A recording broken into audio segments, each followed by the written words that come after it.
Hi, I'm Timmy the trash can, and I love trash. Popcorn boxes, pops, and candy wrappers. They all taste so good.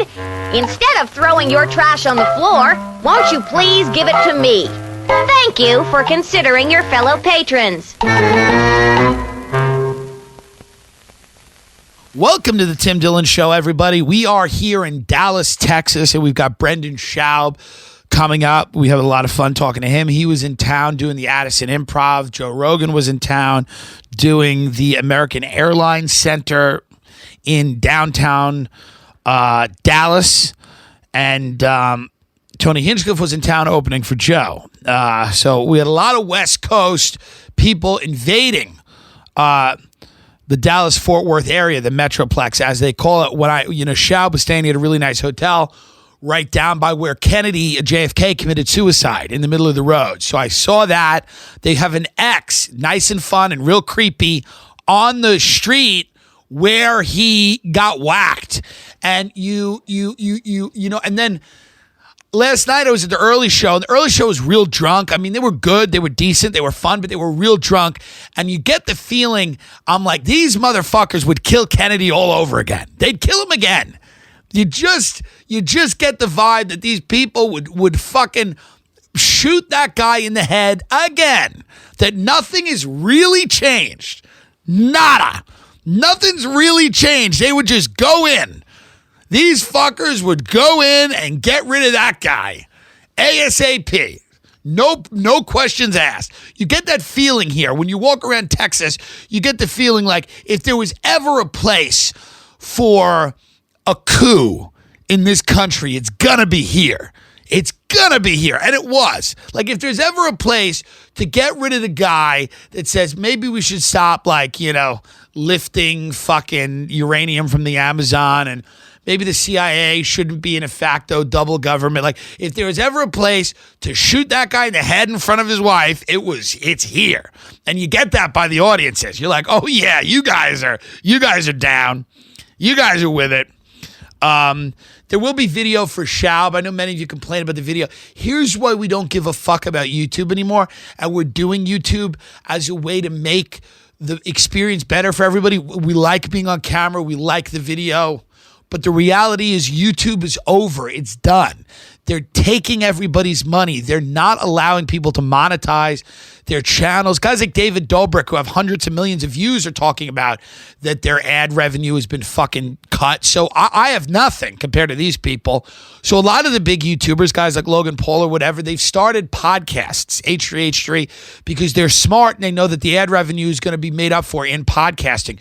YouTube is fucking done with small creators. They're done. They don't want independent creators. That's why when you go to YouTube and YouTube Jeffrey Epstein, the first 5 videos are MSNBC, CNN, and they all have 70 or 80,000 views. No one gives a fuck. But all of those corporate companies are now dominating YouTube, even though, Luke Rudowski, who's stuck on an Epstein's Island video, has close to 1 million views, which should have more, by the way. But they're not promoting that in the same way that they're promoting the corporate media videos. And this is just the end of the road. We knew it was going to happen. They can deactivate your channel now if what you do isn't commercially viable. In their new contract, when Ben uploads videos, they go, is this suitable for children? And if you say yes and it's not, they can sue you.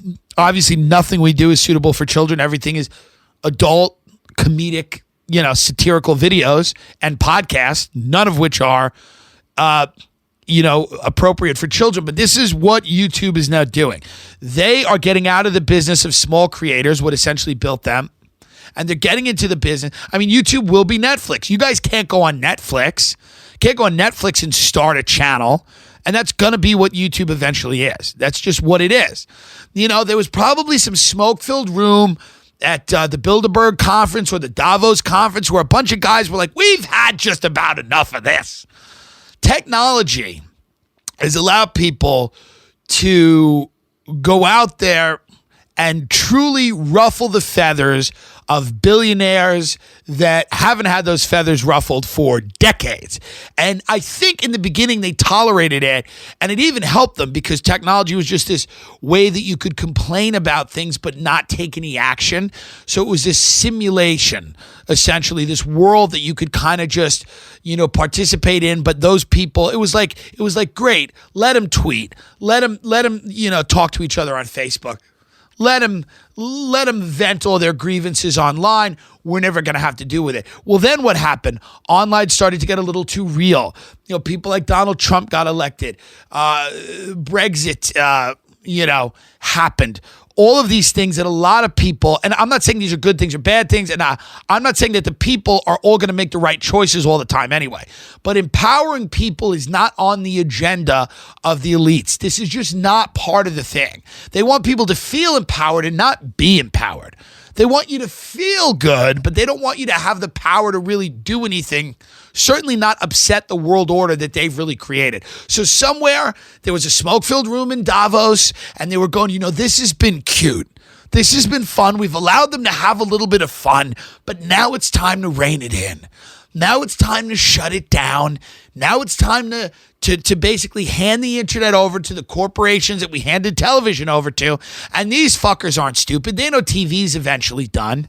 So what do you think? All these massive media corporations are not going to come in and suck the money out of the internet? Now that's what they're going to do. The internet for a long time was just freewheeling, Wild West. You could do what you wanted. You could start a channel. You could go viral. You could get views. You could build an audience. You could monetize it. Goodbye. That is over. They're done with that. And I truly believe we're maybe the last generation of people to find ways. I'm not saying that no one will ever find ways to monetize content again. They will. It's the reality of what it is. It's human nature. This is where a lot of people are now making a living. But, right now it's going to be tough. So when all of you fuckers complain, there's no video, I want the video, shut up. You're lucky you get anything. This channel could go goodbye really soon. And by the way, channels with 500,000 subscribers, 1 million subscribers, 10 million, they can be wiped off YouTube if they're not quote unquote commercially viable and if they're not making YouTube enough money. And I think it really goes back to the idea that people in power are not really thrilled with the idea that you can create a channel on YouTube that gets more views than the nightly news. That means that they are losing the power and they're losing control of what you are watching and what you are listening to. That is not in their plan. They do not like that. And I guarantee there was some meeting somewhere on one of these big conferences where they basically said, you know what? This has been a fun little experiment. We've enjoyed this. We've collected a lot of data. We've learned a lot of things. But now it's time for the adults to re-enter the room and carve up this space. This is just what it is what's happening. Right now, the only freedom left is podcasting, which just like radio, has always been an auditory format where you basically put your words out there for people to listen to. That is probably all that's going to be left. Because once you subscribe to my podcast, for now, by the way, until they find a way to fucking change this, because Apple already has technology that is transcribing all of the podcasts that are happening, and they're backlogging and transcribing podcasts that have already happened. Why are they doing that? I don't know, but that's not a great sign. I don't necessarily love that, and I don't know if they're going to say, well, you said these 3 words in this combination, and that means you're out. You're getting a strike, 3 strikes, and you're gone. I don't know. But I will tell you this, as of right now, because all you have to do is hit subscribe on a podcast feed, this is the only thing that they can really take. And by the way, this is hard to even complain about, because if you complain about this stuff, people think you're a Nazi, because those are the people that are getting thrown the fuck off. So if you complain, if you're like, I got deplatformed, people are like, well, what are you talking about? What are you talking about on there? It's a hard thing to complain about. It's actually one of those things where if you publicly vent or complain to somebody that you're getting deplatformed off social media, they're like, well, what are you doing? Talking about the shapes of skulls?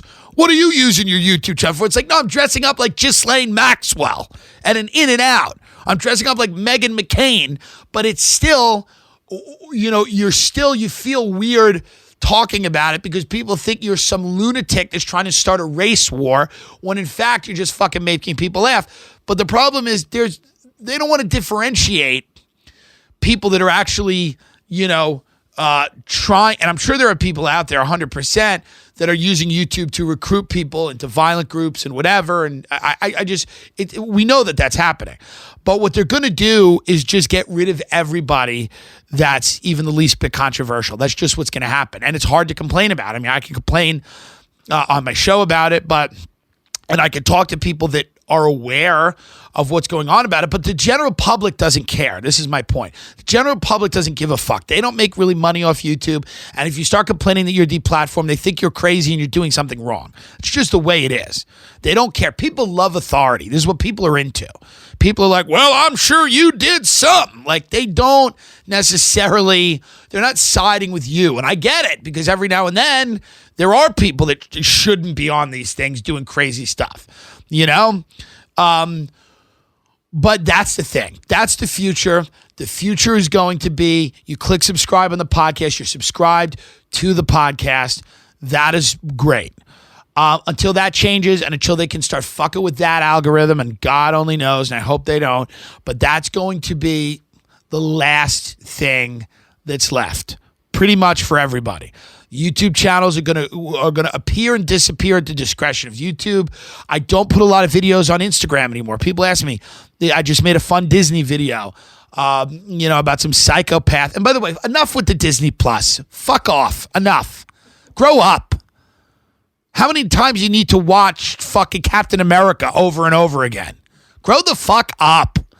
I understand that it's probably a good service, whatever, especially if you have kids or whatnot, and you want to introduce them to the, movies that they may not have seen. It's all in your living room. But if you're an adult without any children and you're really excited about Disney Plus, you should be in jail. Okay? Enough. My friend Jared Logan, who's a very funny comedian, said once about Disney, he goes, it's the first culture you're exposed to. It's not supposed to be the fucking last. It's not supposed to be the last culture you're exposed to. It's the first. You're supposed to use that as a jumping off point to get to other things, to get to other books and films. It's not just supposed to be The Lion King forever and Disney cruises. People go see The Lion King on Broadway. It's like, what the fuck is wrong with you? Figure it out. But this is what's going to happen. It's all consolidation. All of these major media companies are merging. The era of the independent creator. I'm being a little dramatic now, but I think you might look back and go, the era of the independent creator is over, where you could just really amass a following and monetize what you're doing. It doesn't seem to be, a model that is going to last for right now. So all you, and you guys can't really do anything about it, and I can't do much about it. The podcast seems to be the last vestige of being able to say what you want, although I'm sure they can take you off Apple Podcasts if they want. They don't seem to be doing that. I have a lot of friends with a lot of wild podcasts, and, they don't seem to be doing that as of now. It's all for now. It's all a limited time only. Me and Luis Gomez had a talk, and we're like, maybe the final thing is going to actually be the live show.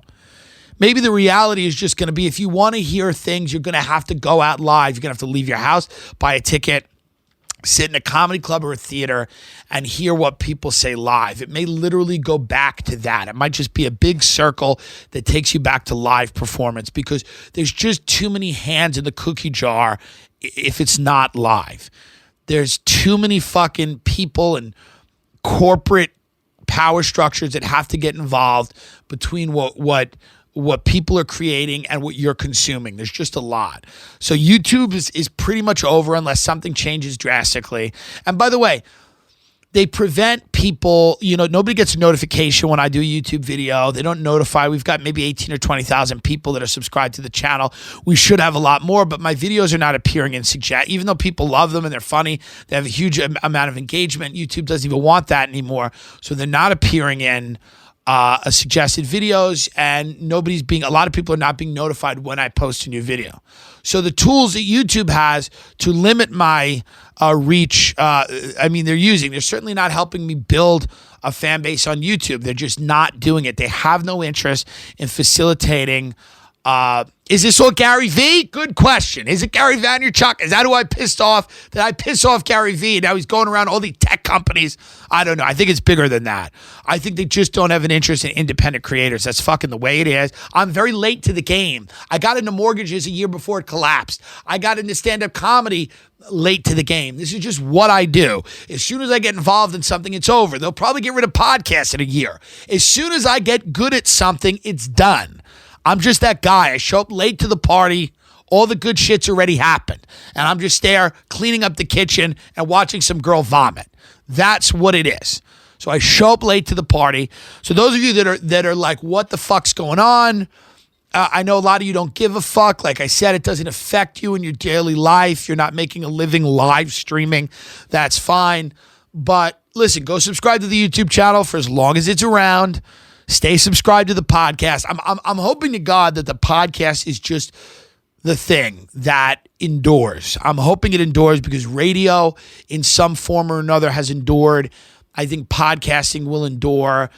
As far as the video content and where that's going to go, that's a great question. I know that some people are just hosting it on their own websites. You know, the future of that, I don't know. Or YouTube might just be a place you could park your content, but very few people are going to see it relative to the amount of people that would have seen it, and you're not going to make any fucking money. That being said, we have a great interview coming up, Brendan Schaub. I spent about an hour with Brendan. He's a really funny guy.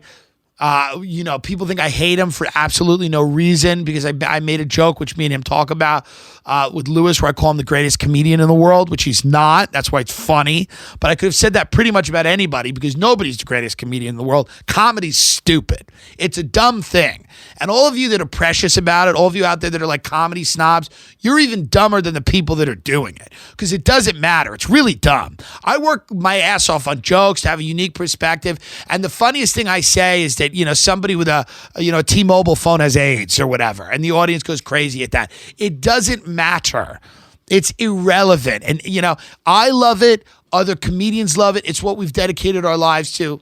But God, does it fucking not matter at all. So anybody out there that's like, you think somebody deserves to be successful, somebody doesn't deserve to be successful, I get it. I understand you have strong opinions, but also understand that they don't fucking matter. It doesn't really matter what you think. You don't care. We're living in the United States of America. We're at the end of the empire. It's all over. All the trends are converging. We're going to be rationing water soon. So think these are going to be the good times when you guys were discussing which clowns deserved their money and which clowns didn't. Which clowns should have had more. I get it. I get it out there, but this is going to be the good times. In 30 years, when you walk outside and the sun fries you and your kids are fucking, walking to school in, 109-degree weather and everybody's got to have some fucking weird sun cloak on and it's like Mad Max, you're going to look at this time and go, that was a really fun time that we had. But I talked to Brendan for about an hour. We go into everything from a lot of the online hate that he gets. We talk about how he started in comedy. We talk about the fact that I'm a better swimmer than him and Rogan and all of those guys. Even though they think they're athletes, I was a great swimmer. We discussed that. We talk about politics a little bit. We get his feeling on kids playing football, transgender athletes who go through a real lightning round of hot button issues. And I had a lot of great time on that podcast of Fighter and the Kid. I'll see those guys again soon, hopefully. And hopefully I'll be on your mom's house. We don't know. The ban is still in effect, apparently. I missed that Dr. Drew episode, and I didn't show up for it. And I was going to be rebooked, but that was a while ago. So still no call from your mom's house. It is pretty... Maybe tweet at them and say you guys should have Tim Dillon on. I don't know. Don't annoy them. Be respectful. But I don't know. We're still going... We're still going strong here with no reach out from the Your Mom's House Network. They may have no interest in me, and that's okay. That's fine. I'm not complaining. It just is what it is because people message me, and they're like, why haven't you gone on Your Mom's House? It's like we had an incident. I missed Dr. Drew. I lied about it. There was a photo of me on the beach on Instagram. They all thought it was funny, supposedly. Ha ha ha. That's what I was told. We don't know. I scheduled to do Dr. Drew again. I said, listen, guys, I'm flying in that day. I don't want to miss the fucking thing again. So can we reschedule it for another time? They were like, okay. Haven't heard from them since, So, whatever. God love them. God bless them. Maybe I'll do that in the future. But people that are emailing, that are fucking messaging me, that's where we're at. We're here with Radio Silence from YMH, Radio Silence from Your Mom's House Network, Radio Silence from Dr. Drew. Maybe they're mad at me that I said that Drew would tell people heroin was good for them if there was enough money in it, which we know is true. And that's very funny because it's accurate.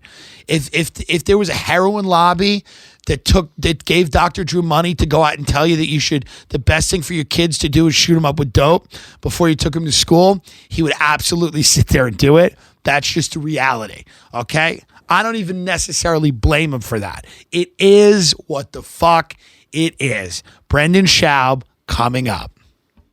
Okay, we're good. It's the Tim Dillon Show, everybody, live from Dealey Plaza, Texas. With historian Brendan Schaub. You've done a lot of work. With the Kennedy assassination. Especially here in Dallas. A lot of work. It's you're down here doing the Addison Improv. Yes, sir. I'm down here doing Hyenas in Fort Worth. Rogan's doing the American Airlines Center. Look at us. It's just a lot of West Coast people in Dallas. The trifecta. Yeah. In Texas. Yeah, it's good.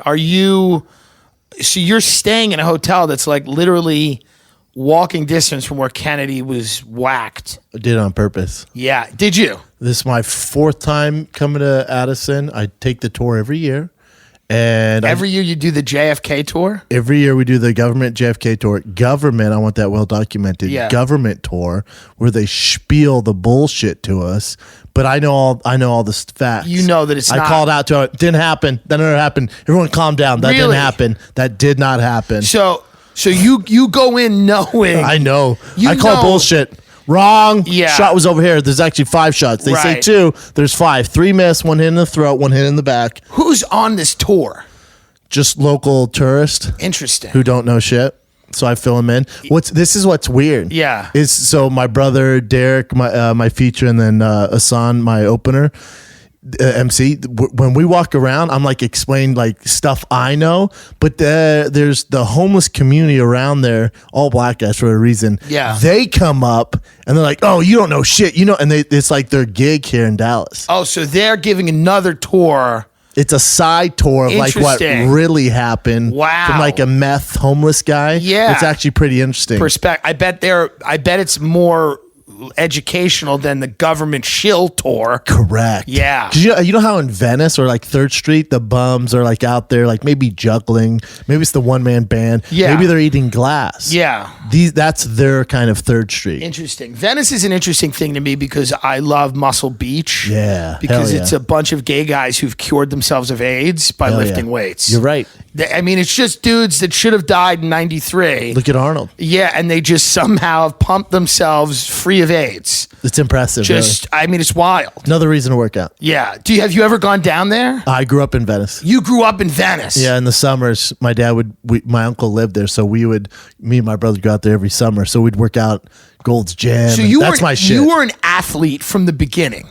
Yes and no. I mean, yeah, I grew up playing sports, but in Venice, it was like we'd go in the summers, me and my brother just hang on the boardwalk. My dad would give us like our allowance for the week, and we'd buy fake Rolexes, and we'd collect them. Then we'd go back home and we'd sell them to the kids for way more expensive prices. So you were a business guy. It was a hustle. You were smart from the beginning. Buy the fake Rolexes on the Venice boardwalk. Yeah. Sell them to your friends. How old? 8, 9, 10. 8 or 9-year-olds buying fake Rolexes. Hell yeah. Where was this going on? Where is Aurora? You ever been there? Aurora, Colorado? Yeah. Where they had the shooting. All the shooting. Yeah. And Dan Soder is from there? Yeah, me and Dan are from the same hometown. And you guys played football against each other? Rival high schools. You guys were better. Of course. Okay, clearly. Interesting. Did you know him at all or not really? No, not really. I didn't know him till I started in the comedy scene. And then I was like, what good comics are to Denver? And there's TJ Miller, who's from Denver. Yeah. And then obviously Dan Soder are the big ones. Yeah. Roseanne. Is Roseanne from there? Sinbad. Okay. Interesting. That's about it. That's about it. It's a great... Denver Comedy Works, a lot of people say, is the best club in the country. Have you been there? I have, yeah. What do you think? Opened for soda. Amazing. Denver, for whatever reason, I don't know if it's the altitude or if it's a lack of oxygen or it's just the audiences are great. They think everything's funny. They think everything's funny. You feel like Chappelle when you're out on the stage. It's almost too good. It's almost like the Ice House. Have you done Ice House? Yeah. Where it's like, I'm not this funny. Please, Right. And please then don't laugh. Then you go somewhere else. Then you go to a real club and eat shit. Right. Like, that makes sense. Yeah. That makes sense. That makes Like, more that's sense. how it works. Yeah. So as somebody who's an athlete, because I was a swimmer when I was younger, and I will still beat you How in a swim competitive? race. How competitive? I was the third fastest butterflyer on Long Island. I'll destroy you. How old? Joe Rogan. Hold on. How old? Nine, Brendan. Okay, 8 or 9. I don't know. Okay, so the contributions of children to sports don't matter? Really? No, yes. Really? What do you mean no one gives a fuck about children? A lot of people give a fuck. It moves the economy. By the way, Dude, if nobody gives a fuck, then why is everyone getting mad when they're injected and boys become girls and girls become boys? It's a big deal. it is a big deal. You were the butterfly. I was the third fastest butterflyer on Long Island. Long Island. Was it There was a competitive? kid who was better than me. He had a French name. You know that guy that you can't catch? He's always just better. a Pierre Leconque or something Like that. My mother knows his name, and he always destroyed me. You know what really killed me about this kid? He never even saw me as competition. He always just kind of like looked at me and was like, and he was never friendly and whatever. But I was third, and I think I got to second once, but I never beat him. I wonder what the kid is doing now. I don't know, but it was the Long Beach Tiger Sharks swim team. We were Hell one of the yeah. top swim teams in the country. My mom was a coach. I was. So Oh, the your idea mom that was the like coach. people see people like me and you, they're like, oh, what do they have in common? Athletics, number one. Knew it. Because I was doing athletic things. As a kid. I was a tap dancer. Have you ever tap danced? No, tough. Tap dance is a skill. Agree. It's athletic. It's super athletic. It's the river not dance? football. The river dance? That's crazy. What's up, That's bro? insane. I can't do that. I couldn't do Hold that. on. As a kid, though, you Yeah. childhood actor, Childhood actor. Swimmer. tap dancing. Well, yeah, because they would think that, like, as a kid actor, they were like, you got to learn how to tap dance. It's kind of Strange. demeaning. It's kind of they Strange. feel that way about black people too. They're like, you Yeah. should just tap dance. Just dance. You might just be put in something. You just got to learn how to dance Dance or play basketball. Just You dance figure it or out. Play basketball. Yeah. Something's gonna happen. But I remember, and I say that because I remembered the best feeling of my life, which I haven't been able to get back to, but it's only been 30 years. The best feeling of my life, not quite 30, was being thrown in a pool Saturday morning that was freezing, swimming for 2 hours, and then getting out of the pool. And then this is my parents ruined me that I would go have like McDonald's breakfast. Yeah. Because it was like, I know. But we grew up like that. But Boomers, Michael Phelps eats McDonald's. he eats garbage. Yeah. Greatest swimmer of all time. That was the best feeling that I ever had, was working out and being healthy. Now, obviously, I was 9. Like achieving something, though? What was it? Well, it was achieving something. It was discipline. Yeah. It was a level. If it was, I knew no matter what happened, my parents were going to scoop me out of bed and throw me in a pool, like You didn't have a 4 times choice. a week. Yeah, it I was didn't the have grind. a choice. 4 times a week. But you have that now, but not as far as athleticism or swimming. You have that now with stand-up and podcasting. Yeah. How many sets you do a week? A lot. I mean, I do it. Well, I mean, let's do a lot. A lot. Go through it. I do as many as you can in LA. It's not as much as New York, but I do a lot. And then I podcast a lot and I make content. It's a lot of stuff going on. So now your energy's into that, which is I know. the discipline for that. It's to me would be huge. harder than most athletics. Is athletics, whether it's football, MMA, swimming, there's a blueprint on what you need to do. For this, there's not. And also, no one's calling me, hey, Tim, make sure you do your sets tonight. So your discipline now is in a completely different lane. And What it's way you said harder. made a lot of sense once you said it's kind of like a chess game where kind of like you have to look at all the pieces and decide like what's going to be. Mm-hmm. You know, you have to decide what you're going to do. You have to make a decision. I think maybe with athletics, like you said, you're just running an algorithm. Yeah, it's an algorithm that guys who were way more successful before, you can follow that. With stand-up, there's no There's no algorithm. It's Right. like this game we play is insane. There's broad strokes of what you should do, but then there's okay, get up, but Right. it's like, how much are you writing? how much are you writing? How are you How do you writing? take a good joke, make it a great joke? How do you respond after it doesn't go well? Right. Your road shows, it's like How a do lot you goes market into it. yourself? Now the whole marketing, the social media aspect, the podcast, everyone's when trying you to do came into podcasts. stand-up, a lot of your friends are also people that are athletic. Really only Joe. I mean, I was going to say Tony's not athletic. I mean, are you friends with a lot of comics that are somewhat athletic? Not really. I mean, to an Brock extent. Callen's athletic, especially Callen being is, 51. But absolutely. It's not, but like, we don't do anything. The only people with athletic backgrounds would be Rogan with his That's it. taekwondo. Callen's athletic. When you but get into comedy, do you look around at these people and you're like, these people are animals? Like, What do you when mean? you look around at comics and sometimes how crazy they are, or the lack of discipline. No, because all my friends are disciplined as fuck. That's the thing. Yeah, It's like, right. like, and Rogan says all the time, and I don't take offense to it, but it doesn't make sense to me when people go, "Oh, he's bringing an athlete's work ethic over to comedy." It's like, no, it's just a work ethic. It's just like a work Chris D'Elia ethic. has an insane work. Yeah, ethic. they work. He works very Rogan hard. has insane work ethic. Bill Right. Burr, like We work. all my like Kreischer, like all my guys, my Work friends hard. work their ass off. So Yeah. it's like, I view it different as like animals. No, like these guys, they're workhorses, man. Yeah. What do you think when you look at when you look at great fighters? Mm-hmm. Because you were in the UFC for how long? 6 years. 6 years. You're still friendly with people in that? Yeah, I mean, my only really association with it is I do the show on Showtime called the Food Truck Diaries. Right. So we book the fighters, but my show on there now, it's just really, I talk about fighting and fighting culture, but it's more a lifestyle show. I don't have guests on Yeah. there anymore. I save it Right. for Food Truck. But outside that one fight show that I do, I follow the sport, but Did you watch Logan Paul KSI? I did. Logan Yeah. Paul's a buddy, yeah. Yeah, he's a good dude. I did his podcast. Yeah. He's like I think people, it's like one of those other things where people, for whatever reason, don't like him, but why? But why? But why? Because he's insanely successful. Yeah, I think I know, it's but he part does of this. it. No, I get it. Right. That's a bit of a character for him. Yeah. It's like the same way like people hate Justin Bieber, but why? Yeah. Why? Yeah. Who gives a fuck? Right. Well, there's a lot of animosity. You have it too. People Mm-hmm. don't like you.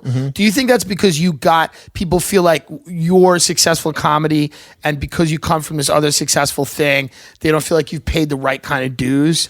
Do you think it's that? Or do you think people are just like... I mean, it depends. Like if you're, I don't know. I think, but anyone, Because you're one of the nicest people that I've ever met. Most, Yeah. like a lot of comedians are not as... assholes. I mean, really. I mean, so the reality is, and then I'll see like some of the hate you get, and I'm like, I don't get it. I guess it's because people are either jealous or people just have there's this weird thing with comedy where like people are like, this person deserves success and this one doesn't. But And the they're really market, invested in but the it, yeah. market tells you. Right. There's a market that it tells Yeah. you. Right. That lets you know what your value is. Right. 100%. So the market decides what your value is. 100%. Not these group of haters on the Yeah, internet. right. Those people don't matter. Right. So when it comes to me and hate, it's like I don't see any of it. I don't read any comments. I do Right. nothing. Right. So I don't see it. But if people who I look up to, whether it's comics, other successful comics aren't upset as what I'm doing. Nobody is. No one. No Anyone successful who's in the person business cares isn't. at all. No, it's only people who are dissatisfied with their own careers and their own lives who are upset because maybe they think I'm taking spots from them or Yeah. I'm selling out Addison and they're not. Well, it's also it's not me. They got to dislike somebody. They have to. Somebody has to be. But the other yeah. thing is too is it's just like it's just their own insecurities, and also it's weird for them because they might associate me as, who knows, maybe they knew me when I was playing football, so they associate me as a football player. Then when I went from football to fighting, they associated me as a football player doing fighting. But then Yeah. they knew me from fighting. It's weird for them to see me go from that to stand up. Like, well, that's not There's fair. also this idea that whatever you go into, you kind of figure it out. And there are people that spend their entire lives not figuring things out. You're kind of figuring it out. You are figuring it out. And maybe there's just an animosity that comes from that. Like, But I get it. I'm yeah. not mad at him. Right. I don't see it. So Right. I hear about it, and then it's like, As long if I show up tonight and there's no one there, then people also don't understand jokes. Like they don't understand kidding around. Like there's somebody came on the internet and they were like, "Oh, Tim Dillon hates Brendan Schaub," because I tease Luis Gomez all the time. I said I'm now a follower of you and not him because you have an Aston Martin. And it's literally the funniest thing in the world. That's hilarious. And then I go because Lewis is like, you should have never tried keto. You're not an athlete. Schaub's not. Don't take Schaub's advice. You have to take my advice because I used to be fat and Schaub was never fat. So it was like that's fair. Because he was big, right? I like Lewis. I don't have any qualms with Lewis. But just then I say I follow Schaub's advice. He's the greatest comedian that's ever lived. And people online are like, haha, see, Tim Dillon hates Brendan Schaub. I'm like, no, it's a joke, you idiot. Saying that any one of us are the greatest comedian that ever lived is ridiculous. That includes anybody right now doing arena. Like 100%. 100%. It's outlandish. But people are like, yeah, it's a war. It's a fight. And it's like, these people they're heavily invested in that idea. That's what they want. But they need that. Like it's like a thing they need. They like drama. And Dalia hit me up the other day. I was like, hey, have you heard this? Have you heard that apparently you and I hate each other? Yeah, everybody hates everybody. And Chris was over at my house. Right, He's it's like, crazy. I'm like, I don't see any of it, dude. Right, yeah. But people just kind of invent these things. But I think a lot of resentment for some of these people are, right? Like I came into the game and I came in a different route where Brian Callen's my best friend. We do a show together. He's a good comedian. Yeah. Then me and him go on the road together doing Live Fire and the Kids. So those were my open mics, these huge massive crowds, shows, which is what a lot I love of pressure. about your special. My favorite part of your special is the beginning of your special, where you're in a mansion and you're like, the life of a comedian is just wild. He's like, this is the way us comics live. He's got his own basketball court. He's like, this is just us. And then he's also got like a beautiful kid and a life. I'm like, no, this is not at all anything that comedians are involved in at all. You're like, it's just life of a comedian, here in my granite kitchen, in my huge house. So people just get heated. They get angry. But here's the thing. A lot of people that they get angry because maybe they're like, oh, he the only reason he sells, this is my favorite when they go, the only reason he sells tickets because he was in the UFC. It's like, no. You have any UFC fighter try and sell tickets at Addison Improv doing stand-up. It doesn't work like that. No, people or they go, the only reason he can sell any tickets because of Joe Rogan. Okay, fair. Right. How many people has Joe Rogan had on his show or co-signed that are not selling tickets? It doesn't work that way. This is my fourth time here selling tickets. You know what I'm saying? Yeah, absolutely. So that kind of story that they're painting right now, the only reason because he's fit, that works once. You might go to a city and you could sell 500 tickets. People are like, dude, he was awful. Right. No, I sell out more tickets everywhere I go. Right. Everywhere I go. Yeah. Well, those people like what you do. Yeah. They like the podcast. They the podcast gets huge numbers. I think that I also do tons of sets in LA. Also of course. Put in the work. Yeah. What have you, now you have a son, your son is 3 or 4 years old. 3.5, You have a real life. That's why you're not reading YouTube comments. You have real life to be concerned. Your son goes to like a fancy school. Do you meet celebrity parents? Yes. Is that weird? No. Do they know who you are? We know who each other are. I won't say who it is. I get in trouble if I say who's at the school, but it's a guy who has played Batman. Love it. And my girl goes, why'd they let this guy in there? It's a fucking bum. I go, what'd you just say? She goes, why would they let this guy in there? I go, that's the greatest living actor alive right now. She goes, really? I went, that's Batman, bitch. She goes, that's Batman. I went, that's Batman, bitch. Yeah. So. And then you hit her. But what has to happen? She's Mexican. Do you, when you're raising a kid and he's going to have a lot of money, it's going to be... Well, no.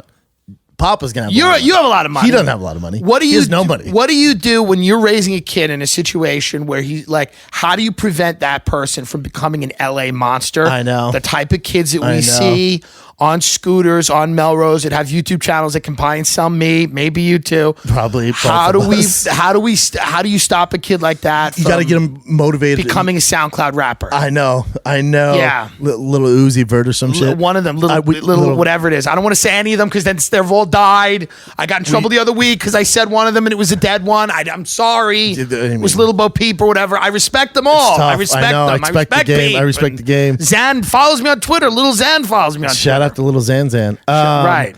I think you got to make sure he's interested in. He has to have some sort of passion. Right. Like you can't have just like a weird kid who's just floating and doing drugs. Yeah, just driving Dad's Aston Martin around. Yeah, you can't have that. You can't have it. You can't have So it. hopefully he gets motivated. I don't care what sport he wants to play or if he wants to be an actor or whatever, but he has to have some goal, and that's going to keep him, I hope, on path. He's got, yeah. Or is being a dad great, or is it anxiety producing? Both. Right. Because you're like scared of the world. Like, Right. you're just like, oh my God, man. Right. You got to make sure that, the way I think about it, when you have babysitters, you have things like that. How do you? We got a new nanny a year ago when we Right. moved. I spied on her for 4 weeks. Okay, see, She had no that's idea. exactly She go to what the you have park. to do. Home. I was already at the park. Interesting. So you're just Spying on this bitch. keeping an eye on her and making sure that she's She's good. legit. She's legit. If cameras all over the house, I'd watch them. Do I'd you- lay in bed at night and then watch back what she did with them. Crazy. So do you want to have more? I have another one coming into not this Tuesday, but next Tuesday. Wild. I know, another boy. One more. Yeah. Are you going to just keep going? I'm down. My girl's Mexican, you know. She's Yeah, down. she'll keep going. Oh, She'll throw them out. She'll just litter the whole house with them.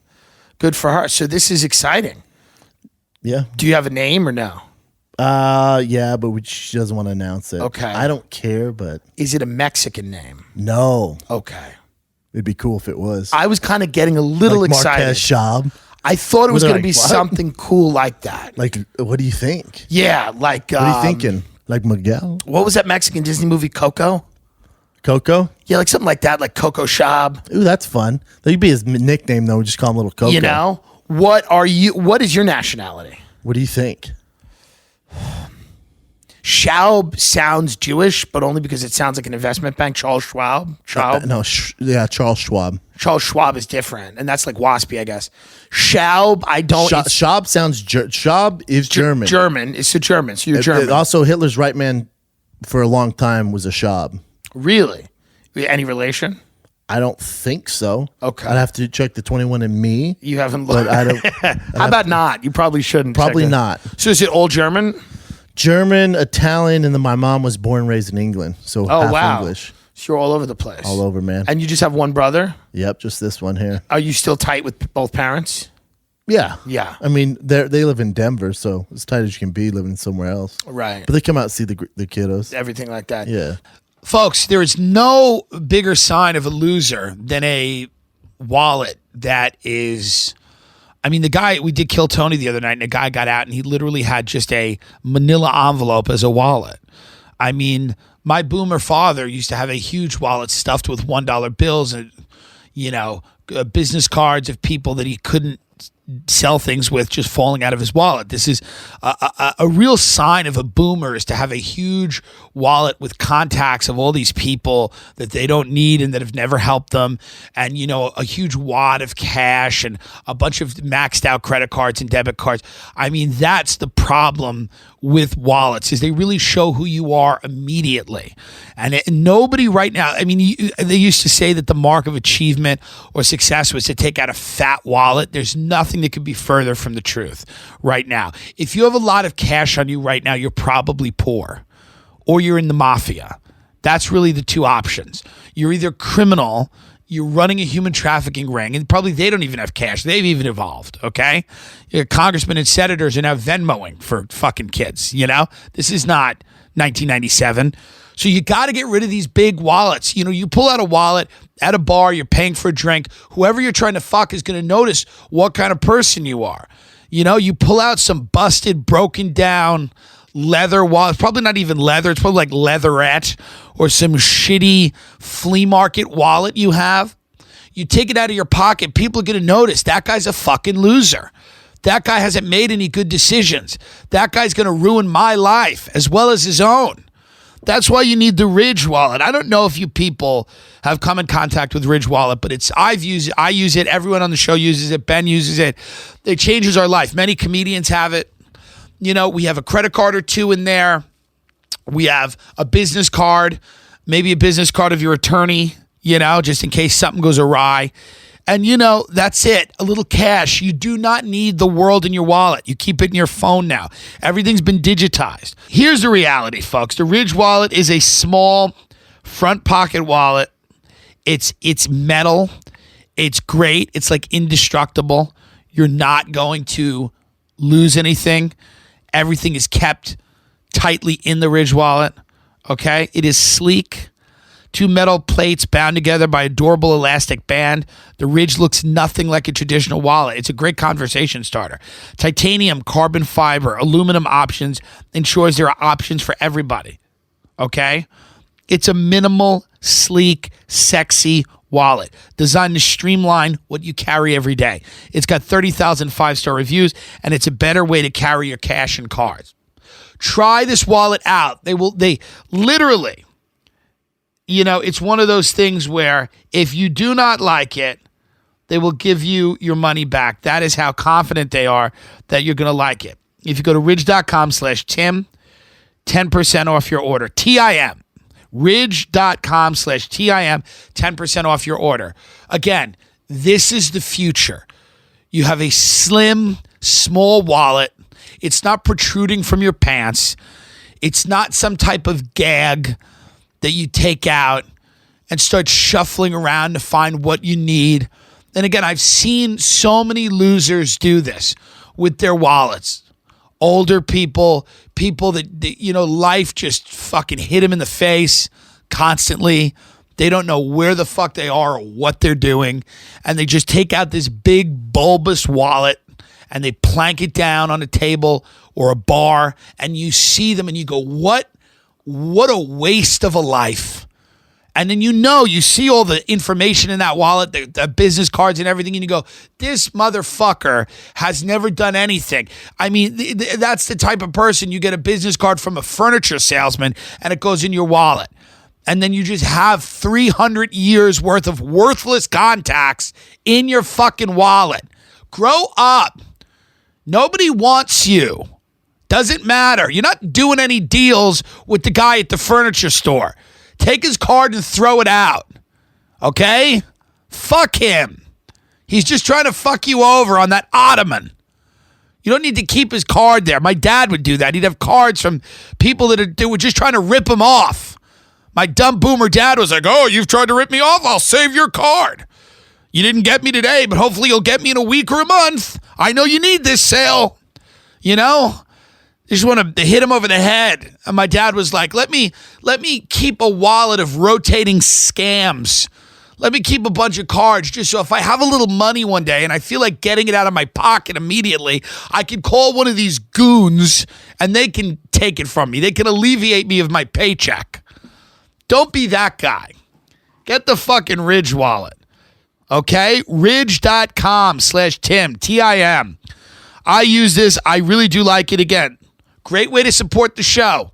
If you're thinking to yourself, hey, I want a new wallet. I'm sick of being a loser and keeping all this worthless information. I want a small, compact, front-facing, sleek, sexy, futuristic wallet. And I also enjoy the Tim Dillon Show. Well, what a great idea. To go to ridge.com/Tim, TIM. Okay? All right, boomer? Go and get that wallet. Goodbye. Do you feel like you'll ever, stand-up's changing so much, do you ever get worried that we're all in a bubble and that it's all going to come crashing down and we're all going to have to get, Never. We'll always be the ones where there's nothing you can do. If you want a network show or something like that, that you should be worried about that. If you're in TV, you should be worried. Do you ever think to yourself what else you could do? You're like a personality. You could do a lot of different things. Do you ever? No, I don't need to, because between the podcast that I own and then stand up, it's like can't really take that. And you do stuff. Crazy merch stuff too. We do merch. Would you ever get that's into part of like the business? Would you ever get into the fashion industry or something like that? Because I'd be down. I could see you having like 7 clothing companies. Yeah, I'd be down for that. Yeah, you're a smart guy. You're always thinking about like what can I do? Yeah, to make, and there's a lot of it's like what can I do, but that I'm into. That you're into, that's fun, and that you can. Yeah.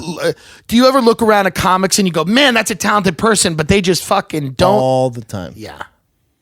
And here's the thing, and I had this conversation with a mutual friend of ours who's a comic, and I went, why is he not, he should be fucking Jerry Seinfeld. And they were just, he's just on this loop. Like it's never going to work. Right. He's been doing the same thing. Like this is just there's no hope. I'm like, no, I can help him. Like, I'm telling you, can't help this guy. What do you think it is? Bit of self-sabotage, bit of just like not a risk taker, doesn't want to put in the work, worried about losing, maybe an hour, doesn't want to shoot a special. Do you think that, have you been, because I think New York sometimes, for whatever reason, can people get in their heads about purity, being a purist, and there's only one way to do it, and I'm going to do it that way. And sometimes, not all of them, there's amazing people in New York, but like what I like about LA is that there's not really a line between a guy like me or a Logan Paul or somebody, you know what I mean? You don't think so? Like in LA, I feel like, a lot. What do you mean by line? Like, there's a line that he lives in a mansion that I don't, and then I don't. But the reality is, like, he's a guy with an audience. I feel great going on his show. I feel great going on a YouTuber show or social media. Like in New York, there's such this. The line would be drawn when there's a live performance, when it's time to do stand up. The line would be drawn. Because he's not a stand up. That's where it gets But in blurred. New York, a lot of people are just not enlarging their audiences because it's like a circle jerk. It's almost it's the old school mentality. It's the old school mentality, and I'm like, no, you got to get out there and collaborate with people that are not stand-up comics. But I also, and tell me if I'm wrong, and I think it's opened up more. I mean, Andrew Schultz, we're talking about this. Yeah, Schultz has led the way. Yeah, where in New York, you guys are very like it's your bone, and you better fucking fight me for it. Yeah. Where in LA, it's like, especially in the group I run in, it's more of helping each other. Well, there's a lot more money in LA. So when there's a lot more money, there's scarcity in New York.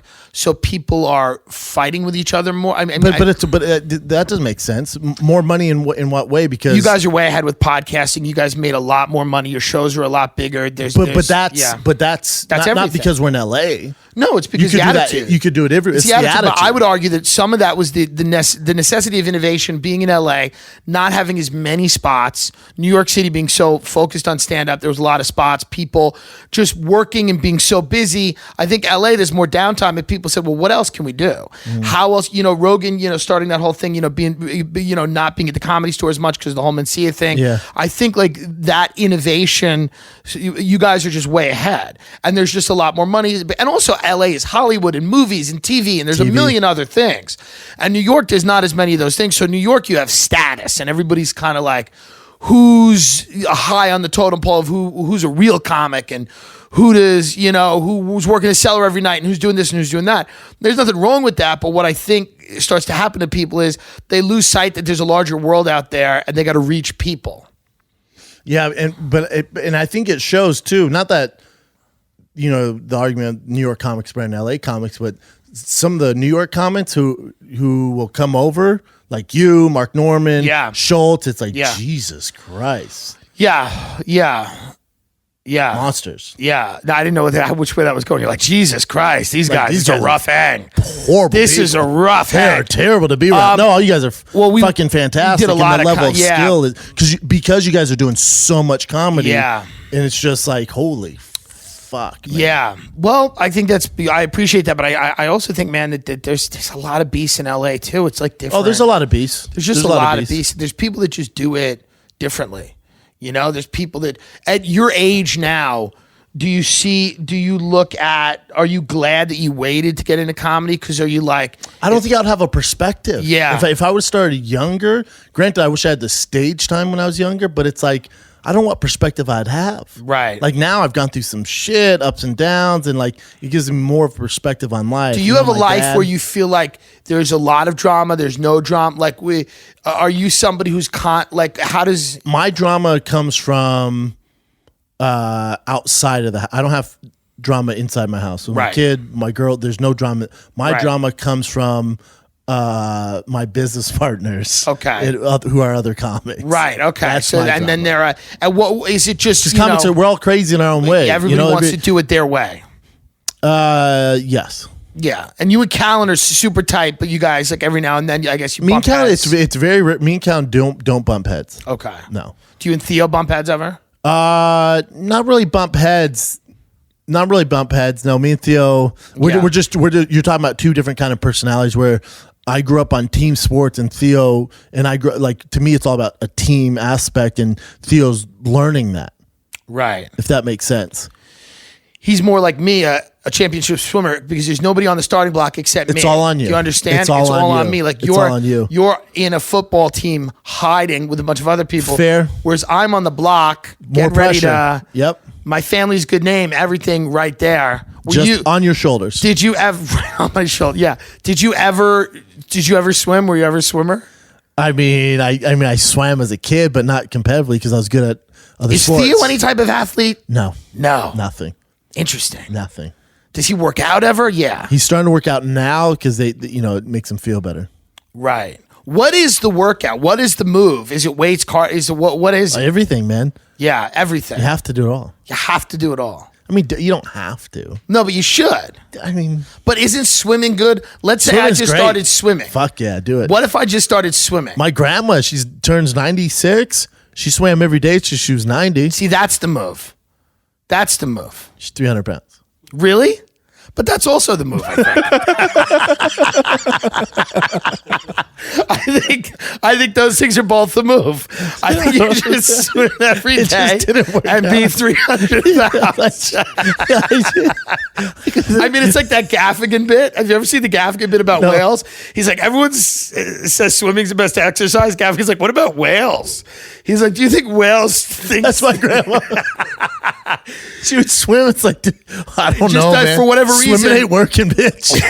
It just doesn't work. Because she's swimming and she's eating king-size Snicker bars at night. Really? It's like, God damn. Is she in Colorado just living? Fuck yeah, she's out there living. They're throwing her birthday party this weekend. That's awesome. But that's the thing. I mean, listen, you don't want to be big, but this is what happens sometimes.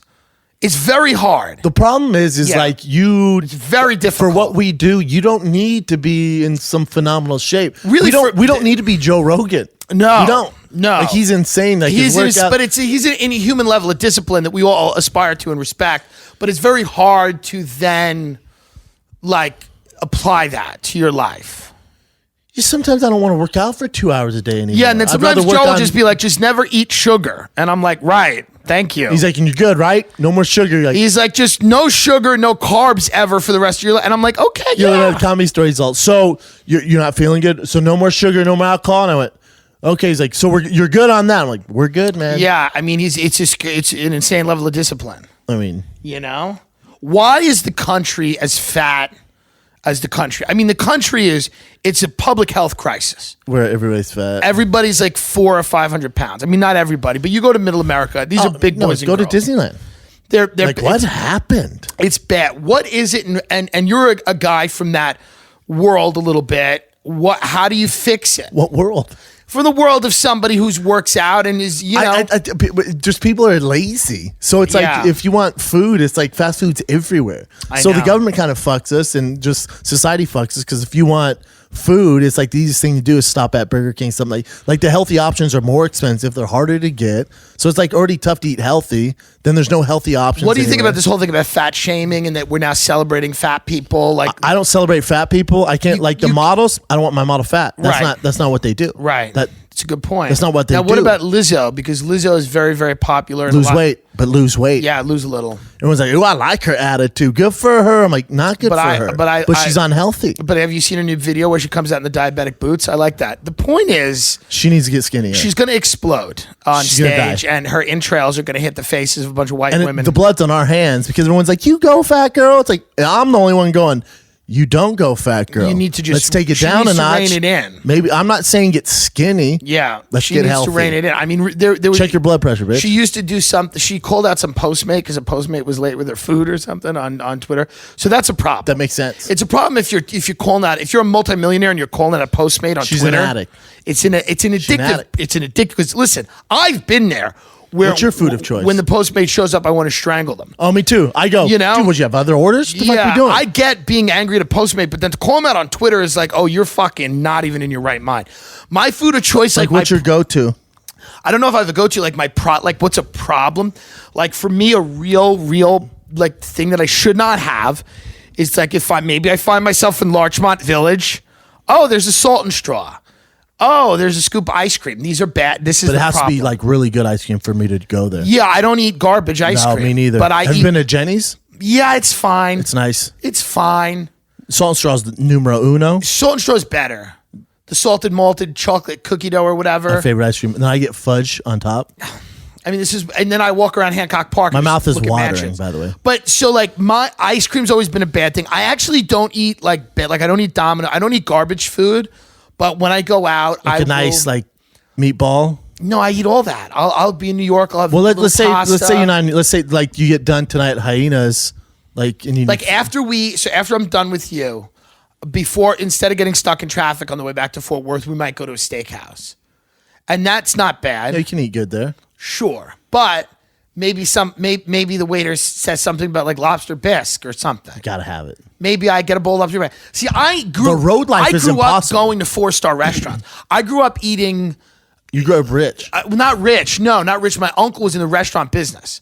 And he had a lot of great restaurants in New York. So we would just, the only luxury I ever had as a kid was food. And that was the only thing that I learned that like high-end stuff, I could go to really nice restaurants. So I've internalized So that. your palate is high. So my palate is high. When I was 8 years old, I was eating a parfait of salmon and tuna tartare with creme fraiche and caviar. Hell and I was yeah. like, is this Osteria caviar? Ugh, you know? I'm like, dude. is this Iranian? So it's a problem. And then I got into drugs. 13 to 14 started with the cocaine. Hold on. 13 first. What are you, Macaulay Culkin? First 13 line. or 14? I was trying to be. I failed. I know you were. I failed. 13, 14? 13 was the Cocaine. first line of coke. That's some New York My shit. friend's backyard, Long Island. And Friend's backyard. And you got addicted to it. On the water, of course. And you got addicted to it? No. I got addicted when I was like 20 when I was selling subprime mortgages in Long Island. And I was like, this is a great way. Because you're unhappy? I wasn't thrilled, but I was also like, it's a great way to just be coked up and have a lot of energy and be on the phone and be talking to people and be like this world of sales guys that wore suits and, drove Range Rovers and everybody did cocaine. The Wolf on Wall Street. I feel you. Yeah, that's what this That's is. your Kinda. life. It's the wolf, but it's not on Wall Street. No. Nobody had really. It's Wolf on Long Island. Yeah, but it was like it was a big issue. I mean, there was a lot of issues. Did you hit rock bottom? I mean, but it wasn't the rock. Like everyone's going to yell at me when I say what rock bottom was. Everyone's rock bottom's different. Yes, As Dom Herrera says, there's always wiggle room for rock bottom. There's always a base. You can always go lower. But my rock bottom was I bought a house for $600,000 that I could not afford. But I just bought this big house, and then that started the events in motion for rock bottom. How so? Because you couldn't afford it and you went bankrupt? Well, I was just like drinking every night at a bar up the block from my house. I was doing drugs. It was 2009. The mortgage industry had collapsed. This industry I thought I was going to be in forever had literally just evaporated. I was fucked. I wasn't making any money. I owed a lot of money because I bought this crazy big house. I was 23 years old. And you're by yourself? By myself, 23 years old, hanging out at a bar up the block from my house. And I could have flushed my whole life down the toilet then. And then I started doing stand-up comedy in 2010. So thank God that happened. Thank God that happened. You'd And still be that fucking selling turned everything mortgages. around. Oh, so thank God. Yeah. It's a good thing. Turned everything around, yeah. Well, because it gave me an outlet for the passion. And then I stopped drinking and using drugs. And then I said, well, this energy of being an addict, it's got to go somewhere. And then I went, and so at 25, I went into stand-up. Love it. That was about 9 years ago. So that's what led me into it. And then the food addiction just stayed with you. The food addiction stayed with me. I mean, the food addiction is I think it's related to the drugs. I also think that it comes from when I was a little kid. Like the idea of like, oh, you eat nice things. Makes you feel good. Makes you feel good. It's a reward. It's how you reward yourself.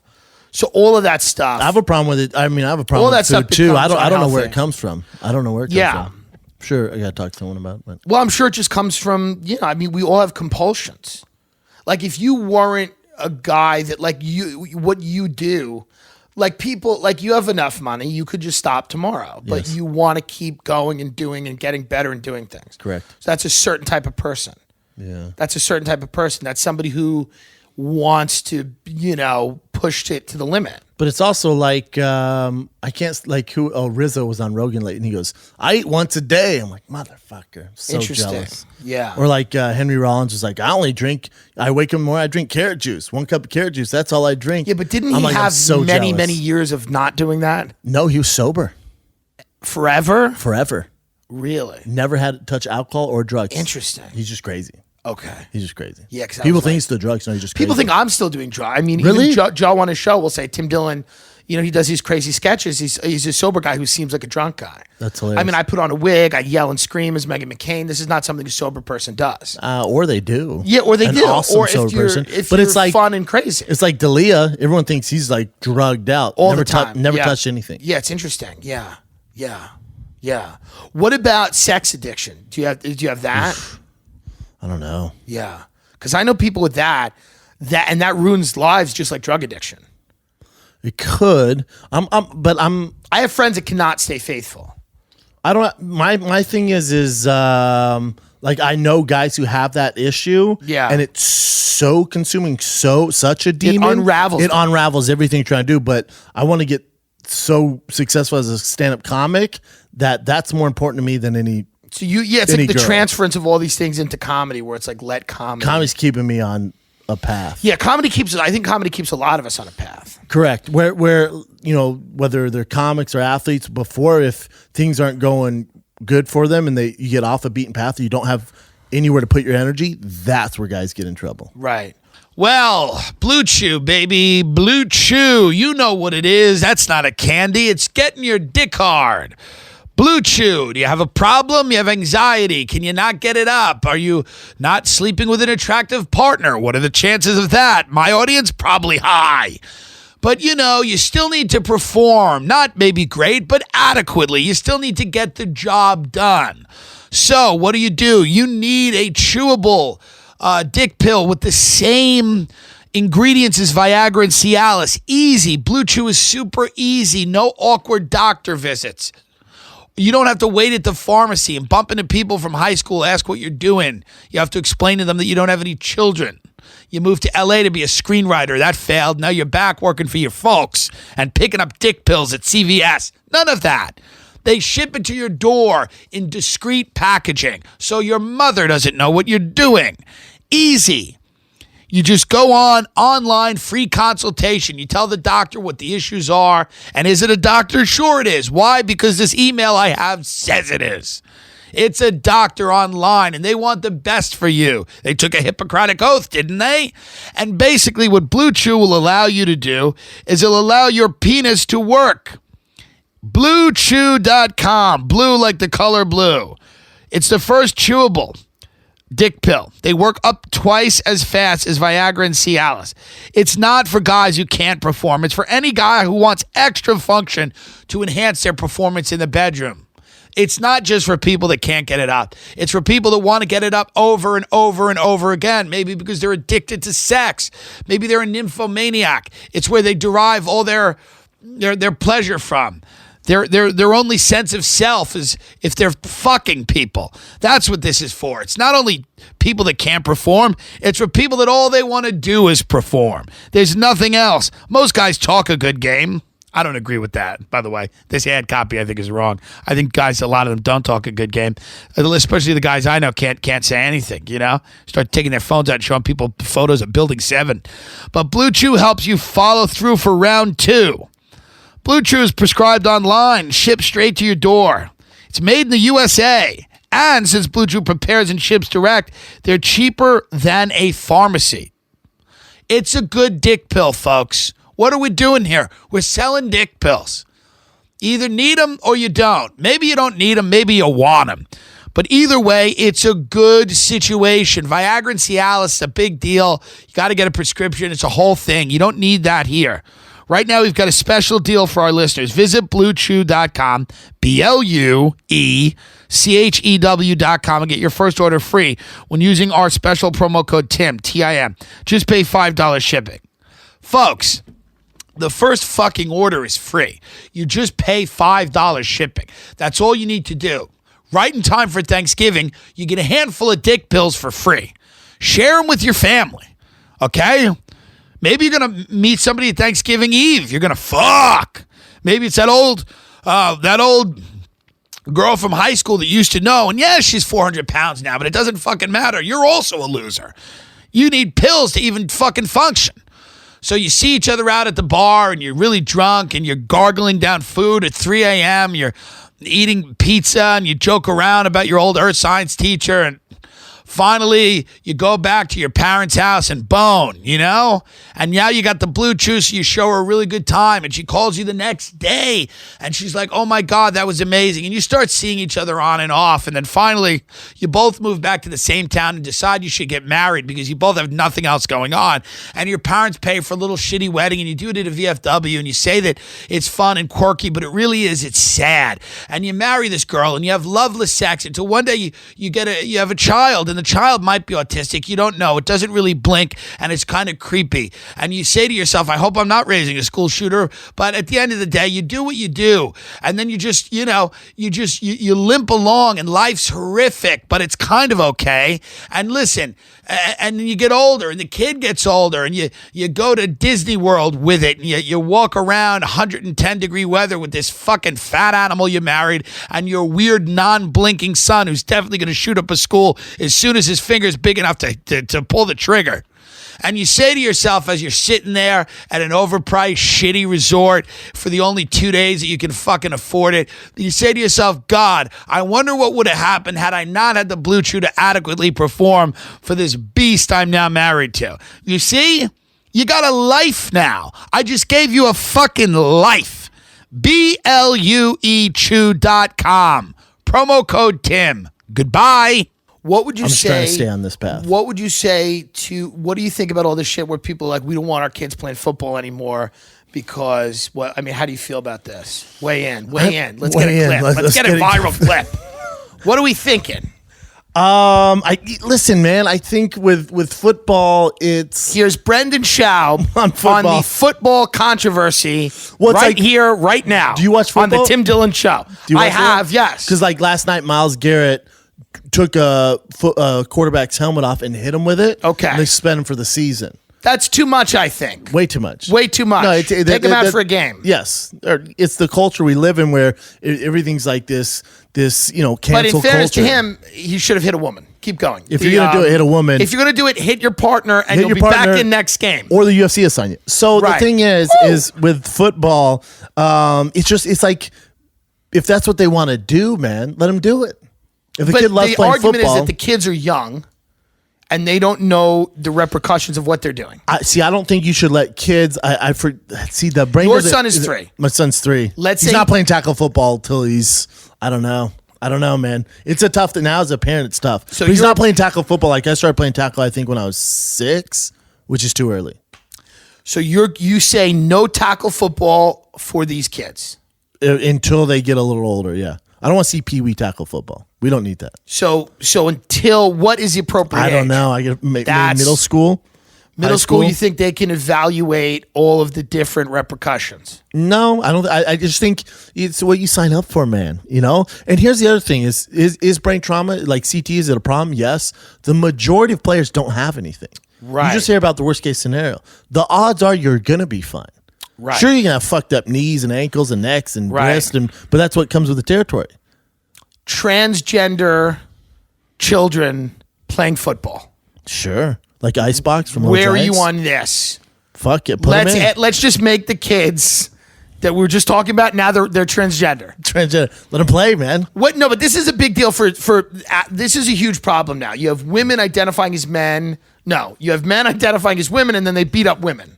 That's weird. Not when good, it comes right? When it comes to mixed martial arts, that's weird. That's strange. But that's the only part where it's strange. Really? What about cycling? What about, men have all these advantages and then they take hormones, then they become women and then they dominate in those sports. Is that fair? You don't care. I don't care. So you're breaking with Rogan and Hinchcliffe on this. Brendan Schaub for trans athletes. This is very interesting. I like this. You know why? Because Schaub is woke. Schaub is woke. I don't care. You don't care. I don't care. I've never cared about a cycling race. Or have you seen the one just like diesel chick and she's sprinting, but she was in a dude that had hormone replacement therapy and became a chick. Right. She's a female. Clitoris, everything, breast, but her testosterone's through the fucking roof. Right. And they're like, well, her testosterone's the same as more than dudes. But that's what she was put on this earth with whatever you believe in the creator, and she just has more testosterone. But isn't that a rarity? That's rare. That's rare, but she's a freak of nature, with all due respect. let her do her thing. Right. So trans sports you're cool with, except for the MMA. Except for MMA. Don't care. It doesn't affect you. Don't care. Interesting. Don't care. Interesting. Okay. If it's MMA, if it's wrestling, that's a little dicey. It's a little dicey. But if it's cycling, don't care. Track, don't care. Now, most people know this about you. You were a huge supporter and you funded Donald Trump's campaign last time. You spent millions and millions of dollars. That's where all my money goes. And what do you think about Donald Trump? Trump as the president of the United States. Two-term Trump. I think that I just think people. We just got to do hot buttons. We're just trying to get clips. We're just trying to These are just hot buttons. We all feel the same way about him. We think he's funny. He probably shouldn't be the president. That's literally the way we feel. He's a celebrity who probably shouldn't be the president. Probably shouldn't be the president. Well, I think the majority of Americans. Funny. He's very funny, hilarious. I think majority of Americans are sick of politicians. And we're just we're trying to burn it down. It could have been anybody. We're burning the system down. Here's what's scary: when Kanye West goes, "I'm running for president in 2024," or The Rock, you're like, damn, these motherfuckers could win. They could absolutely win. I'm making Logan Paul president. We've talked about it a bunch on the show. I'm not going to talk about it again. I'm down for that. But it will happen. I'm telling you, it's going to happen. His brother being in the house is we're going to keep his brother at bay a little bit. We're going to work more with Logan. I like Jake. We got to I like Jake. We got to tone it down a tad. We got to tone it down a bit. We're going to work with Logan. We'll find Jake will do agriculture. We'll put him somewhere. We got to tone it down. We're going to work with Logan first.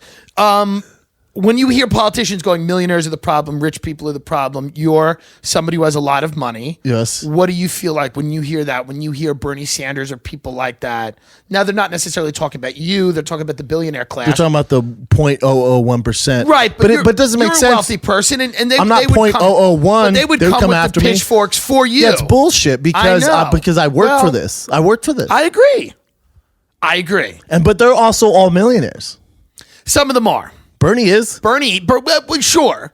But the people that are just angry at rich people, how do you think maybe they're misguided? Because some of them have a point. Some have a point. The because people, they don't these have health families, and stuff. Yeah, agree. They've had billions of dollars forever. But for people who are self-made entrepreneurs, you shouldn't touch them. That's fucked up. Yeah. That's the American dream, right? Right. What are you doing? I know. Immigration. More, less, even. How dare you? Now, your girlfriend is Mexican. Born and raised. Is she illegally?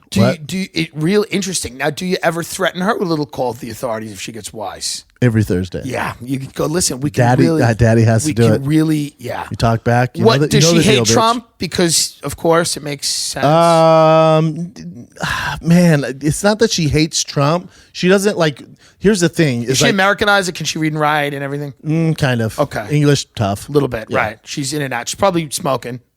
She's cool. Very attractive. Okay. Very good. Right. Yeah. Good mother. right. Mexican dude. Yeah. Of course. Good very food. Nurturing, warm. Yes. Does she make a pandelere? What's that cake they have? Sopa? Sopa? Something like that. Yeah. Yeah. What? So does she kill it with the enchiladas? She kills with the enchiladas. Then does she order the Mexican maid around? And is that interesting dynamic?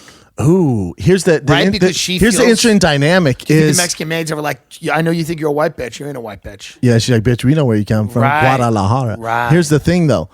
In my house, I'm the only one who doesn't speak Spanish. So in my house, I'm like and I have a whole bit about it. It's like I'm a refugee in my own house. Oh, that's hilarious. There's not one word of English being spoken. So your son, my son, his first language is Spanish. Really? He uses English from his dad, so he knows he's gonna have a speech impediment. So it's like it's tough. Is he a wild kid? How do you see? He's young yet. It's tough to tell. A lot of energy. So you see a lot of energy, but you don't know which way it's gonna go. You don't know if he's gonna be like Jake Paul, where you have to you're like you have to get out of the house. You don't know if you have to. Is it gold front and? So I think there was an article that said 31% of kids want to be YouTubers. Makes sense. There's so much money now. So much money. It's crazy. How do you feel about society when you look at what's happening on social media and YouTube and things like that? Does it make you feel confident in where society's going? I think it's going to balance out. I think now we're like just realizing how addictive social media is, how it's like this bullying thing with young kids and kids who commit suicide. There's like this cancel culture and this hate culture on there. And it's a good thing, but it's also super negative. And I think it's going to sway back over here. And now you see how Instagram is, you can't see likes anymore. Instagram, you I can't feel see like it's followers. on its way out. Oh, you think so? Well, this is what they did with Facebook. They started playing around with it. And then it just became like a haven for boomers to scream at each other. Instagram, I think they're just starting to play around. Like the likes thing might not be the biggest deal, but I think if they keep fucking around with it, they keep changing the algorithm, it's more about selling stuff. Well, it's also like how hot do any of these things stay forever? Young kids are on TikTok now, right? I don't know what TikTok is. TikTok's that Are thing. you on there? No, I should be. You know TikTok. It's that thing where people are dancing, they're falling down, they're doing crazy things. 15-second looping 10 seconds? videos. They have all those TikTok cringe It's like compilations. Boomerang? Yeah, it's like Boomerang. It's like a 15-second, like a Vine, but longer. And it's all those cringe compilations. But like our doing fan base crazy isn't things. there. No, they can't buy tickets. You're right. But I'm just saying when you look at, like, at one point... There's always going to be something. But always gotta be a new Facebook's thing. around. Twitter's around, right? Twitter's They've been still around. for a while. Twitter was going away, but then Trump energized it and it became political.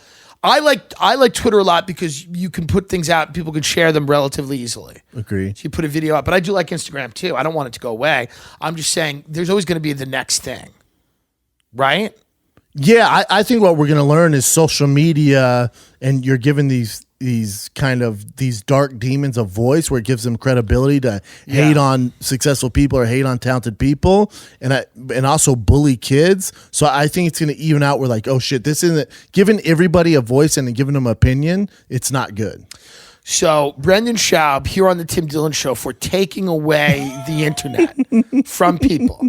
We should get rid of it. Only losers. Only losers. So not everyone should be able to communicate on social media. They shouldn't be able to. I agree with you. They should be able to communicate to certain people. You know. The problem is the access is to it. We've got rid of that fourth wall. We don't. I know. When we're talking about walls, build that wall. Build that wall on social media. Build that wall to the people in their dad's basements. To me, yeah. Well, there's a lot of people. I think here's what's scary and what you find out on social media. I think a lot of people are in basements. Like a lot of people are in their dad's basement. There's a lot of anger. There's a lot of mental illness. 100%. But there's also, it's their own mental illness. Yeah. You know what I'm saying? And it comes out. And I think researchers find it like, oh, this isn't good, man. It's not good. What do you tell those people that want to change their life? What should they do? Let's say somebody's watching this and they used to hate you. Stop watching this. Stop watching this. A great point. Stop watching this. Except give it 5. We need 5 minutes for the download. Yeah, for sure. But what is somebody who's just a bitter, angry person that hates everybody? Maybe they're racist. Maybe they hate immigrants. Maybe they hate rich people. All valid points. You know, here's the thing. Sure. I don't know anybody. In my group who are way more successful than me. Anyone who gets online and sends hate comments to other people. I've never done it. I don't know anyone who reads YouTube comments. I don't know. I don't associate with anyone. So I'd probably start there by not doing that. Right. Stop commenting and doing crazy. Well, just shit. do a trial test. Get some girl you're interested in. Right. Have her come over. Yeah. She goes, oh, what are we doing? And you go, oh, I'm going to send hateful comments to this comic or this comic. See if she sucks your dick. How crazy would it be if the girl's like, awesome, let's go. I fucking hate him too. She goes, good. Let's get Schaub. You know? Yeah, let's get him. Get him. Fight her in the kid. Yeah. She's like, let's go. Yeah. What's your Reddit name? I mean, it is sick, man. It is sick. What are you? Are you California till you die? Rogan talks about leaving all the time. I mean, the state is currently on fire. There's always fires. I don't know. It's literally on I'll fire. always have a home there. I feel like to do stand up, I'm gonna have to be there. Yeah. So I always have a home there, but I don't know. Maybe when I'm older, I'll move out. Yeah. Do you? I'd go to San Diego. I'd probably stay in California. You love California. Love California. You've never. I hate how many people there are, but I love. What do you think of New York as a city? I used to dislike New York because I'd get anxiety and stress me out because it's such a hustle, right? And everything's moving and the buildings. And now since I started doing stand up, going back there, being able to hang around, like get to know people, and like locals would take me around. I fucking love it. So you like it now? Love East Coast now. Love Philly, Boston. Those are New great York, cities for stand up comedy. DC, man. Boston, DC. They're all Philly, great. They're all great. What's your favorite place to perform? Wilbur in Boston's pretty good. Really? Yeah, that's Gramercy in New York's dope. So you're selling out. People love you. Are you going overseas at all? Yep. I think we just announced it. A 50 Shades of Brown tour. We're doing Europe and all over, man. Ireland. What do you say? What do you think the biggest advantage that you have over other people when it comes to like your ability to get people in theaters and get people out? Like, I don't know. I don't think I have an advantage. I think I have a fan base. It's an advantage, it's an earned advantage, but it's an advantage. Yeah, but I'm just saying, like, I don't think I have like some secret or so. Like, yeah. I think Bert Kreischer's way better at marketing than I am. He's great. He's way better. At it. I don't feel like I have an advantage when it comes to that stuff. I think, I put in me and Brian been together for 6 years. So when did you meet him? Like 6-7 years ago. And were you doing stand up then, or you just met him? No, met him and then started doing the Firing the Kid. Then took that on the road, and that's when I started doing stand up. So Firing the Kid's been around for 6 years. 6 years. And then you guys developed a huge fan base right out the gate, and then took that on the road. And when did you meet Rogan? Met Rogan. Remember Rogan was a UFC commentator. Of course. So when I was fighting the UFC, me and Rogan were boys. Okay. And then we got really close when I moved to LA. Right. And then him and Brian were the ones who were like, do stand up. When did you first do stand up? First did stand up would be, first time we did a live Firing the Kid. Because we did it at Brea Improv, 550 people. That was my open mic. And Brian was like, oh, you're going to go out and you can do 10 minutes stand up. You're going to go out and do 10 minutes. He was like, so every show we're going to start doing this. This can be your open mic. And how did the first one go? Not great. Right. Not great. It's right. But that's the thing. People are like, oh, you didn't have to do the open mic thing where no one's around. I'm like, well, hold on. You mean open mics where it's full of other comics hating on the comics who are performing? Right. My open mic was in front of 550 people, tons of pressure. Yeah, it's huge. Yeah. Now, and then your first special was Showtime. How many years after that? 3. Do you feel like when you look back, do you say, that was a crazy fast? Crazy fast. Insane. To do a special that insane. Yeah. Nuts. Yeah, it's wild. Would you do another one tomorrow? No. Yeah. No, I'd probably wait. 2 years. I might do something, but not a hour special. When you look back at the special, how do you feel about it now? Everyone hates everything they do. I hate everything. I hate on my podcast. I hate my set I'm gonna do tonight. I hate the set I'm gonna do tonight. I hate everything. Yeah. I'm proud of it. I'm proud of what I accomplished short amount of time. Yeah. I think I'm the fastest person to get a big network special in under a certain amount of years. Right. Which is a blessing and a curse. But I'm proud of it, for sure. Yeah, absolutely. But it's like I hate everything I do, so I don't know. We all hate when I do a special in 3 years, which will be way better than that one, I'm going to hate that one. Who's your favorite? If you pick one guy right now where you're like, this person is somebody you watch and you're like, fuck, this guy's great. Bill Burr. Yeah. Well, there's a few. There's Burr. Yeah. There's Schultz, Mark Norman. Shit, man. There's a few of them. Yeah. Yeah, Burr's amazing. They're all amazing. Everyone that you mentioned. What? Do you know Fahim? Yeah, Fahim's great. Yeah. Perform with him a lot. We're on usually together in the OR. Monster. After each other. He's great. As far as like joke for joke talent level, Fahim to me is top 3 around the store. Who are your podcasters that you're like, these guys are bananas? Do you listen to other podcasts or not really? My favorite podcasts, I can't listen to other like podcasts like mine, like like silly shit that we do. Right, but is there any podcast out there? Yeah, Dak Shepard, Armchair Expert. Interesting. Okay. Yeah, that's my favorite podcast. What does he talk about? His is more of like a he has guests on. There's Monica Padman, who's like his like co-pilot. She's really smart. They're like, it's just like informative. He's been through so much shit in therapy that I learn a lot from it. Are you a therapy guy? Is that do you I've think been people to therapy, should be doing but that? my therapy's from like, I probably should go, but I don't have time. Right. It's fucked up to say. Who are people that you can't beat up? Or you can beat up all comics, most every comic. What about Whitney Cummings? Because she's rangy. She's kind of crafty. She also has she's more of a mean spirit. Do you ever, because you're a guy that was a fighter, do you ever go out in LA and look at somebody and go, that would be a tough fight? That guy's a monster. Not once. once. I don't even think about fighting. Well, no, I can't remember the last time I thought about fighting. Interesting. Do you think it's because you're just a secure guy? Because there's a lot of little guys that always It's get not that I'm fights. secure. I'm more of like, oh, these guys, they're going to think I'm bad at comedy. I'm thinking of comedy and cerebral stuff. Interesting. And then also you're going to hit somebody, they're going to sue you for your house. Well, it's like I walk in a room like, fuck, man, these guys are going to think I don't belong here. Or I'm not as smart as these guys. Right. Or I've only been doing it for 4 years. Right. So whatever insecurities you have are different. Yeah. I'm not worried about, can these guys beat me up? Right.